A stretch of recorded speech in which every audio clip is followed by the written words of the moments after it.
Syria's war is a mess. After 6 years, the conflict is divided between 4 sides, each side with foreign backers, and those foreign backers don't even agree with each other on who they're fighting for and who they're fighting against. And now, Syria's use of chemical weapons has provoked President Donald Trump to directly attack Syrian President Bashar al-Assad. This is a major development because up until now, the US has only been focused on fighting ISIS.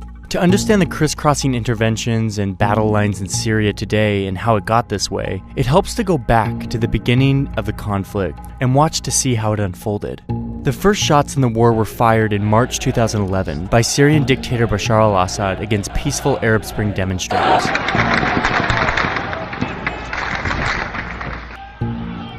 In July, the protesters start shooting back, and some Syrian troops even defect from the Syrian army to join them. They call themselves the Free Syrian Army, and the uprising becomes a civil war.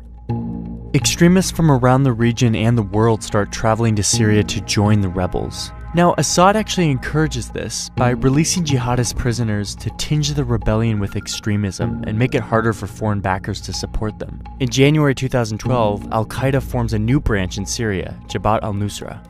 Also around that time, Syrian Kurdish groups who had long sought autonomy take up arms and informally secede from Assad's rule in the north. That summer is when Syria becomes a proxy war. Iran, Assad's most important ally, intervenes on his behalf. And by the end of 2012, Iran is sending daily cargo flights and has hundreds of officers on the ground. At the same time, the oil-rich Arab states in the Persian Gulf begin sending money and weapons to the rebels, mainly to counter Iran's influence. Iran steps up its influence in turn in mid-2012 when Hezbollah, a Lebanese militia backed by Iran, invades to fight along Assad. In turn, the Gulf states respond, Saudi Arabia really stepping up this time, to send more money and weapons to the rebels, this time through Jordan, who also opposes Assad. By 2013, the Middle East is divided between mostly Sunni powers generally supporting the rebels and Shias generally supporting Assad. That April, the Obama administration, horrified by Assad's atrocities and the mounting death toll, signs a secret order authorizing the CIA to train and equip Syrian rebels. But the program stalls. At the same time, the US quietly urges Arab Gulf states to stop funding extremists, but their requests basically go ignored. In August, the Assad regime uses chemical weapons against civilians, provoking condemnation from around the world. Men, women, children lying in rows, killed by poison gas. It is in the national security interests of the United States to respond to the Assad regime's use of chemical weapons through a targeted military strike. Russia proposed on Monday that Syria surrender control over its chemical weapons to the international community for its eventual dismantling to avoid a U.S. military strike. The U.S. ends up backing down, but the whole thing establishes Syria as a great powers dispute, with Russia backing Assad and the U.S. opposing him.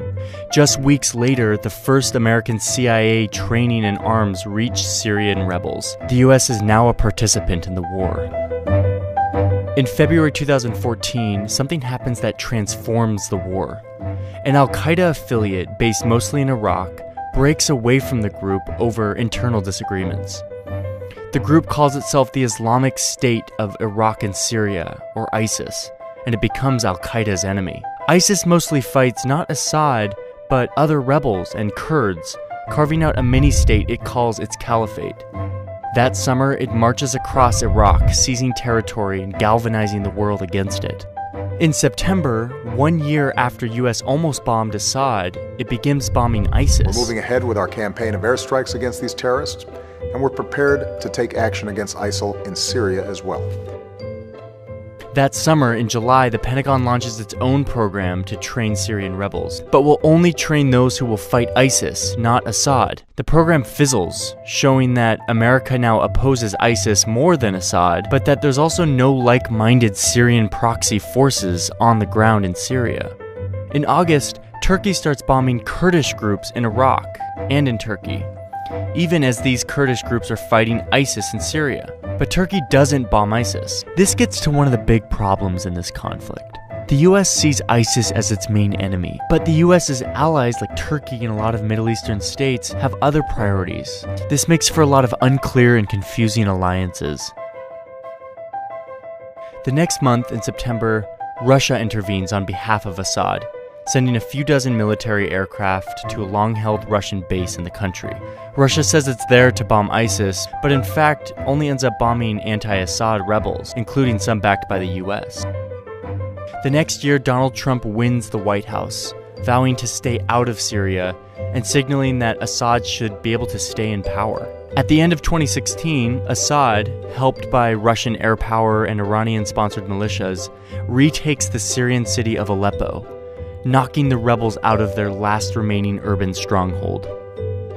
Then, in spring 2017, Assad once again uses chemical weapons against his people, killing 85, including 20 children. Back in the US, Trump says his attitude towards Syria and Assad has, quote, changed very much due to the attacks. He vows to respond, and within just a few days, the White House launches dozens of Tomahawk missiles that strike an airbase in Syria. This is the first time the United States has directly attacked the Assad regime, and this adds yet another crisscrossing complication to the already multi-dimensional civil war. So as it stands now, Syria is in ruins. Even as Assad recaptures land, the rebellion perseveres, and with outside countries fueling each of the groups, it's clear that there's still no end in sight.